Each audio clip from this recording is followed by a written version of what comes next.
कर्पूरगौरम करुणावतारम संसार सारम भुजगेन्द्रहारम सदा वसंतम हृदयारविंदे भवम भवानी सहितं नमामि। भवानी शंकरौ वंदे श्रद्धा विश्वास रूपिणौ याभ्याम विना न पश्यन्ति सिद्धा स्वान्तस्तमीश्वरम्। वसुदेव सुतं देवं कंस चाणूरमर्दनं देवकी परमानंदम श्री कृष्णं वंदे जगद्गुरुं कृष्णं वंदे जगद्गुरुं। कृष्णाय वासुदेवाय हरे परमात्मने प्रणत क्लेश नाशाय गोविंदाय नमो नमः गोविंदाय नमो नमः। हम सभी आज पुनः इस मधुरिम बेला में भगवद गीता ज्ञान की चर्चा पर श्रवण करने के लिए यहाँ पर उपस्थित हैं और ज्ञानाधिपति भगवान शंकर का आज विशेष आवाहन है, क्योंकि आज से एक नवीन अध्याय की व्याख्या का शुभारंभ हो रहा है। इसलिए ज्ञान के स्वामी ज्ञानाधिपति भगवान शंकर का विशेष आवाहन हमें करना पड़ेगा और उनके आवाहन के बिना हम सभी इस संपूर्ण गीता प्रवचन की श्रृंखला को निर्मित करने में सफल नहीं हो सकेंगे। ऐसा हमारा विचार है और ये विचार भगवान श्री गोविंद की ओर से आया है और उसी विचार को हम आपके समक्ष प्रस्तुत कर रहे हैं। आइए चलते हैं आज के ज्ञान सत्र के विषय की ओर और हम ये चाहेंगे कि आज का ज्ञान सत्र का विषय आरंभ किया जाए।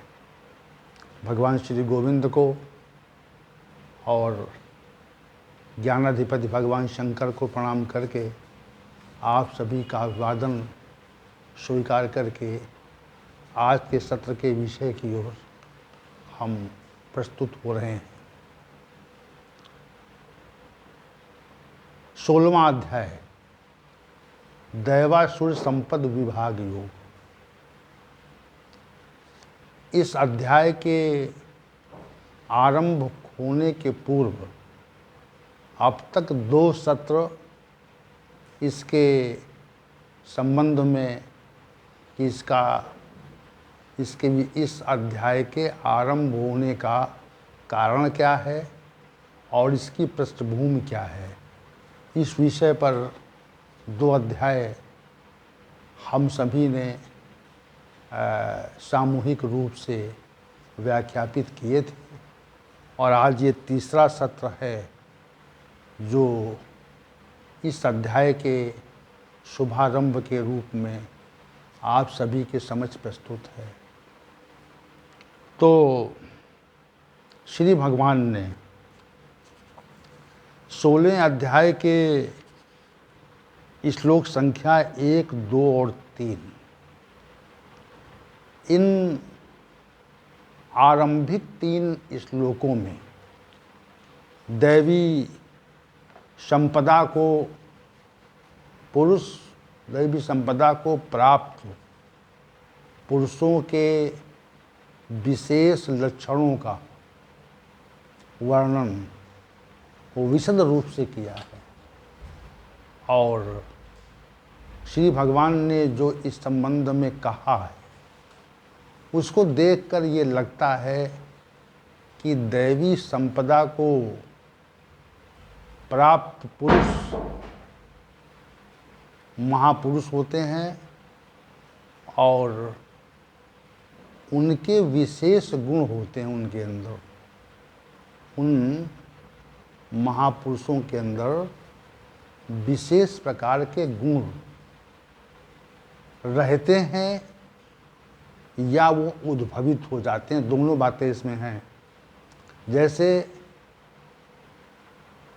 पूर्व जन्मों के संस्कारवश कुछ विशेष गुणों का रहना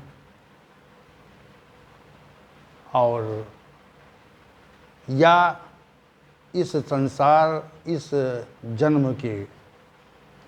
जन्म के में प्रयास के फलस्वरूप उन गुणों को विकसित कर लेना। दोनों बातें हैं, या तो आप पूर्व जन्मों के संस्कार के कारण इन गुणों की प्राप्ति कर लेते हैं, और या हम प्रयास करके, मनुष्य प्रयास करके, भगवान का आश्रय ग्रहण करके इन गुणों को विकसित कर सकता है। तो ये कोई सामान्य गुण नहीं है।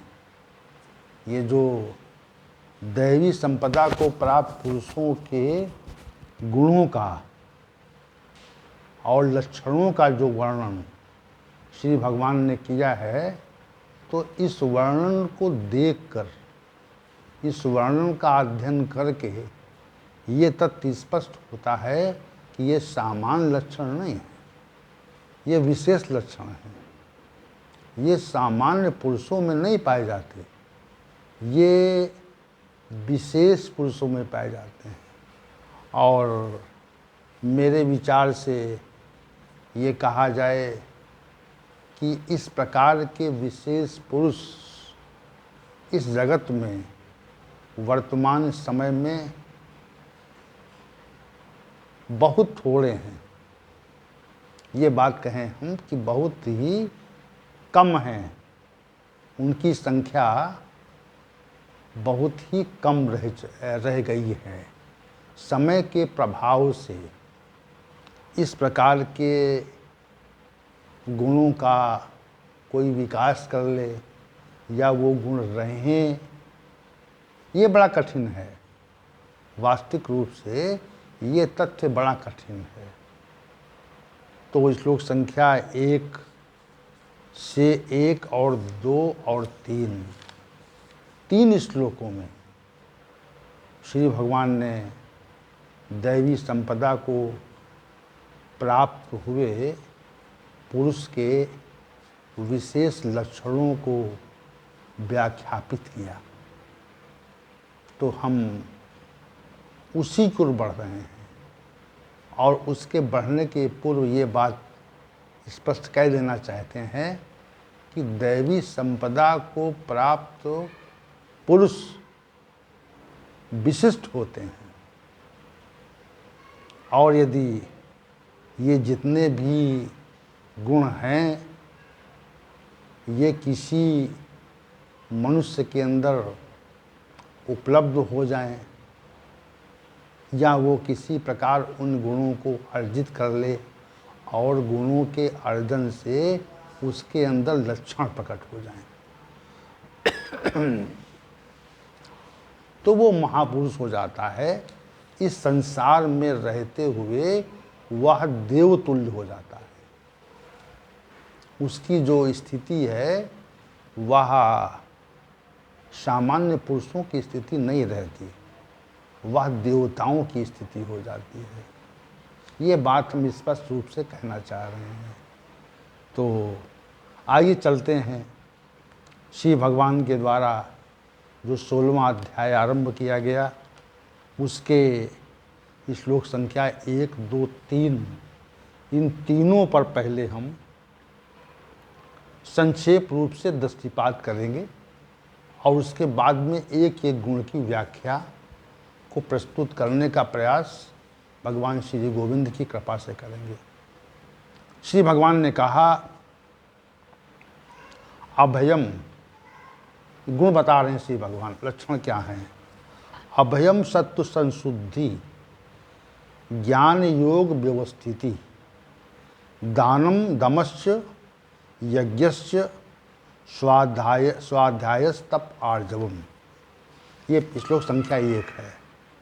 दूसरा श्लोक है, अहिंसा सत्यम अक्रोधा त्यागा शांतिर पैशुनम दया भूतेषु अलोलुप्त्वम मार्दवम हीर चापलम तेजा क्षमा धृति शौचम द्रोहो नातिमानिता भवन्ति संपदम दैवीम अभिजातस्य भारत।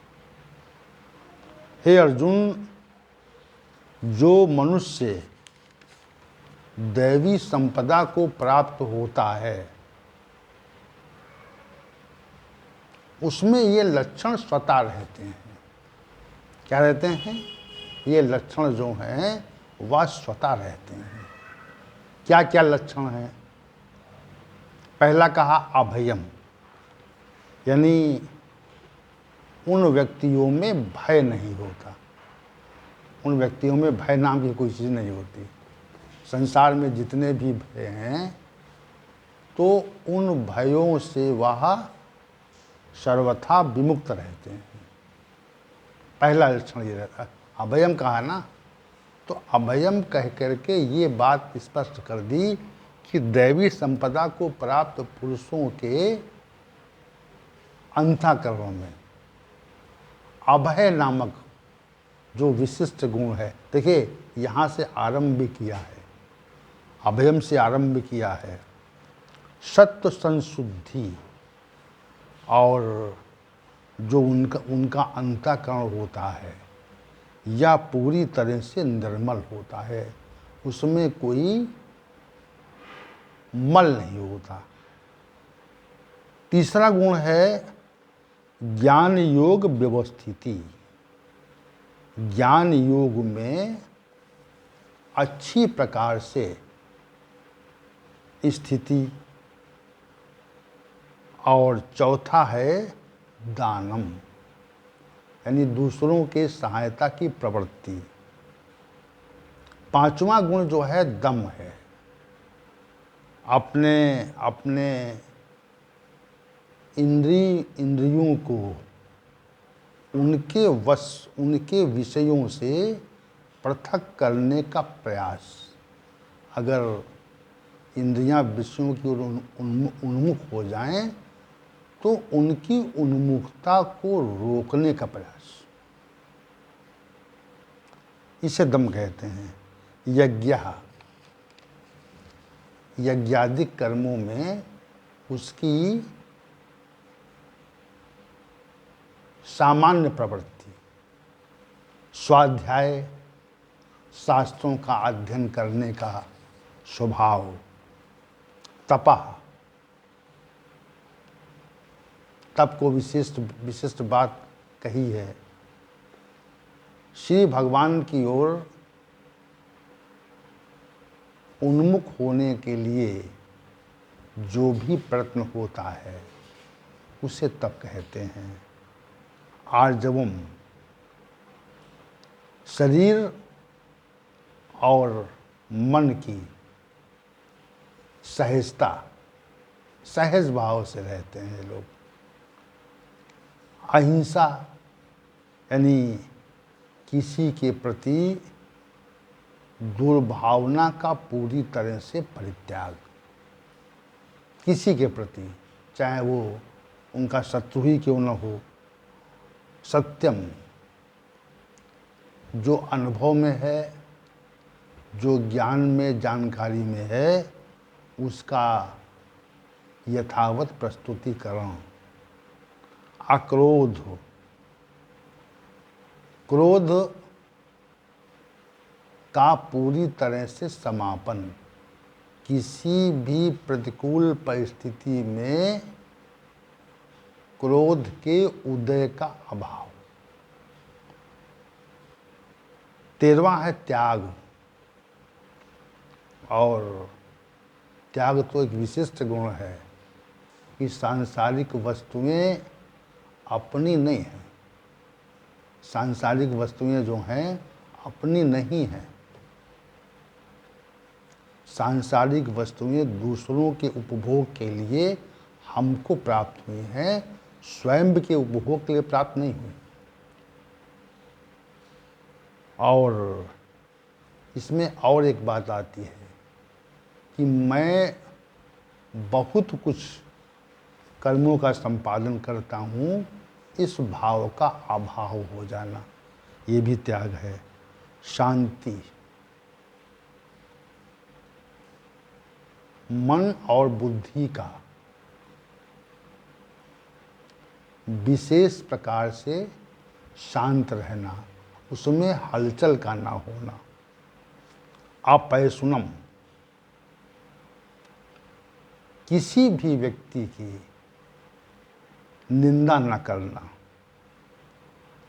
भूतेषु दया, समस्त प्राणियों पर दया का भाव। अलोलुप्त्वम, अगर विषयों के साथ कभी भी संपर्क या सानिध्यता हो जाए तो उनमें दैवी संपदा को प्राप्त हुआ पुरुष कभी भी आसक्त नहीं होता। ये विशेष बात है। दैवी संपदा को प्राप्त हुआ पुरुष, जैसे सामान्य व्यक्ति है, तो सामान्य व्यक्ति जो है वह विषयों के संयोग होने पर उनकी ओर आकर्षित होता है, आसक्त होता है। लेकिन ये जो दैवी संपदा को प्राप्त पुरुष हैं, उनमें ये अवगुण नहीं होता। मार्दवम, मार्दवम का अर्थ है कोमल भाव से रहना। आर्जवम और मार्दवम में अंतर है, इसको स्पष्ट करेंगे। हिरी, जो नहीं किया जाना चाहिए, समाज में जो निषिद्ध है, उनमें लज्जा का भाव। अचापलम, अनावश्यक जो कर्म हैं, चेष्टाएं हैं, जो संसार में विशद रूप से वर्तमान समय में हो रही हैं, उनका स्वतः समापन। तेजा, और जो दैवी संपदा को प्राप्त हुए पुरुष हैं, उनमें एक विशेष प्रकार का तेज रहता है और वो दूर से प्रतीत होता है कि अमुक व्यक्ति जो है वो दैवी संपदा को प्राप्त हुआ पुरुष है। तेजा, क्षमा, अगर कोई व्यक्ति दैवी संपदा को प्राप्त हुए पुरुष का अपकार कर दे, कुछ अनिष्ट कर दे, तो उसके प्रति भी उसके अंदर दया का ही भाव रहता है, उसके प्रतिकूल भाव नहीं रहता। क्षमा। शौचम, बाहर की भी शुद्धि स्नानादि से और आंतरिक भी शुद्धि, इसी को शौच कहते हैं। अद्रोह, किसी से द्रोह का न होना। नात्मान्यता, अपने में श्रेष्ठता और पूज्यता के भाव का समापन। यह जो 26 गुण हैं, 26 लक्षण हैं, विशेष लक्षण हैं, ये 26 विशेष लक्षणों दैवी संपदा को प्राप्त हो पुरुषों में होते हैं, रहते हैं या उद्भवित हो जाते हैं। अब यहाँ पे दो प्रकार की स्थिति है। एक तो स्थिति ये है कि कोई मनुष्य जो है अपने पूर्व जन्मों के संस्कार से, पूर्व जन्मों के फल से किसी ऐसे परिवार में जन्म ले लेता है, उत्पन्न हो जाता है, जहाँ पर यज्ञादिक कर्मों की या आध्यात्मिक कर्मों की बहुलता होती है।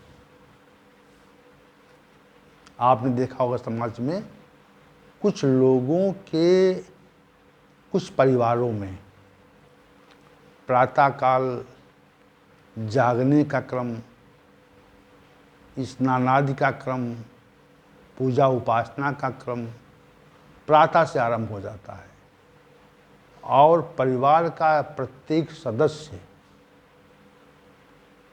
इस क्रिया में सम्मिलित होता है, इस उपासना में सम्मिलित होता है। और उस परिवार में किसी बालक का जन्म हो जाए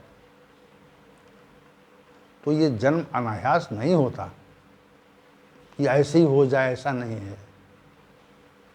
और उसमें कुलीनता रहती है, श्रेष्ठता रहती है। श्रेष्ठ परिवार में जन्म का होना और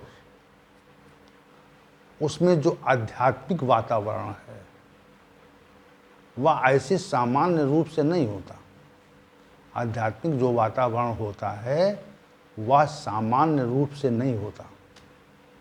आध्यात्मिक वातावरण के लिए शिव भगवान की विशेष कृपा होती है। ऐसे तो सामान्य व्यक्तियों के यहाँ आध्यात्मिक वातावरण कहाँ होता है? तो कुछ विशेष परिवार होते हैं जहाँ पर अध्यात्म ही अध्यात्म है, जहाँ पर भगवान की पूजा उपासना है, उसकी बहुलता है। तो ऐसे परिवारों में स्वतः जन्म होता है, वह विगत जन्मों के परिणाम के फलस्वरूप होता है। तो उसको जो वातावरण है, जो संगति है, जो वहाँ का माहौल है, तो ये सब अनुकूलताएं, दैवी संपदा को विकसित करने की जो अनुकूलताएं हैं वह उसको स्वतः मिल जाती हैं, वह उसको स्वतः मिलती हैं। और धीरे धीरे वह जब शिशु से बाल्यावस्था, बाल्यावस्था से किशोरावस्था, किशोरावस्था तक आते आते वह पूरी तरह से आध्यात्मिक हो जाता है। जैसे आपने देखा होगा अनेक महानुभाव भागवत कथा, राम कथा इत्यादि कहते हैं, तो वे प्रयास करते हैं कि हमारे यहाँ जो बालक हो, उत्पन्न हो, वह भी हमारी परंपरा में आगे बढ़े। ये वो प्रयास करते हैं। तो वैसे ही बालक उनके यहाँ उत्पन्न होते हैं जो उस परंपरा को आगे बढ़ाते हैं। तो ये अनायास नहीं होता, ऐसे कहते अनायास हो रहा है। अनायास वाली स्थिति नहीं है यहाँ पे, या बिना प्रयास हो रहा है वो भी नहीं है। मुख्य जो स्थिति है वह ये है कि वह पूर्व जन्मों के संस्कार के कारण होती है। ऐसी जो स्थिति उत्पन्न होती है वह पूर्व जन्मों के संस्कार के कारण ही उत्पन्न होती है, ऐसे सामान्य रूप से उत्पन्न नहीं होती। ये बात हम कहना चाह रहे हैं। तो फिर उनमें अब चूंकि आध्यात्मिक स्थिति वहाँ पे उत्पन्न हो गई और अध्यात्म के प्रति जागरूकता हो गई, तो जागरूकता होने पर ऐसे महानुभावों में युवावस्था आते आते दैवी संपदा स्वयं ही विकसित हो जाती है। दैवी संपदा के जो गुण यहाँ पर श्री भगवान के द्वारा वर्णित किए गए हैं, वे गुण स्वतः ही ऐसे व्यक्तियों के अंतःकरण में स्वतः ही प्रस्फुटित होते हैं। ऐसे नहीं होता। तो ये तो एक पारिवारिक बात हो गई। और दूसरी जो प्रयास वाली बात है कि प्रयास से हम कैसे दैवी संपदा को प्राप्त हो, पुरुषों के लक्षण विकसित करें, तो वातावरण तो वहाँ नहीं है, वातावरण वहाँ नहीं है। लेकिन परंतु कुछ ऐसी परिस्थितियां जीवन में आ जाती हैं जिनसे मनुष्य के अंदर सात्विक गुण की प्रबलता हो जाती है, सात्विक गुण की प्रबलता हो जाती है। और प्रबलता होने पर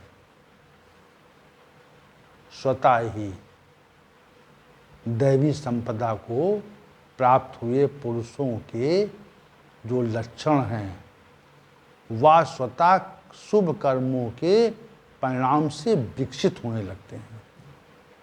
ये भी देखा जाता है। तो प्रयास से होते हैं।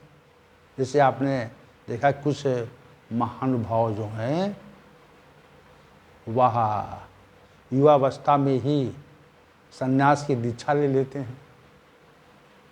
जब वैवाहिक जीवन को चलाने का समय आया, उस दायित्व को निभाने का समय आया, विषयों के प्रति जागरूकता बढ़ी, तो विषयों से हटकर कुछ महानुभाव संन्यास की दीक्षा ले लेते हैं। ऐसा कैसे होता है? तो ऐसा ये अनायास नहीं होता।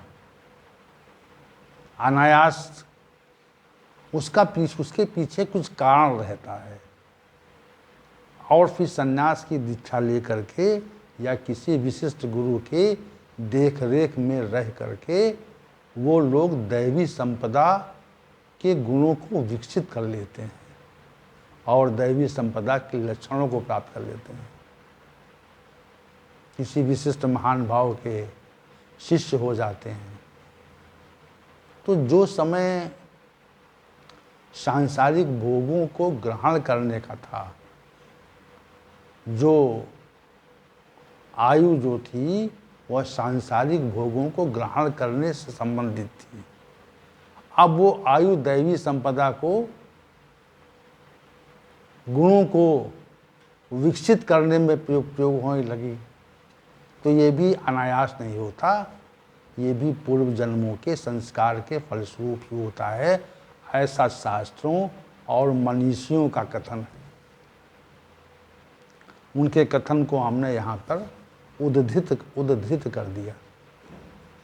ऐसा मनीषियों का मानना है। तो ये जो दैवी संपदा के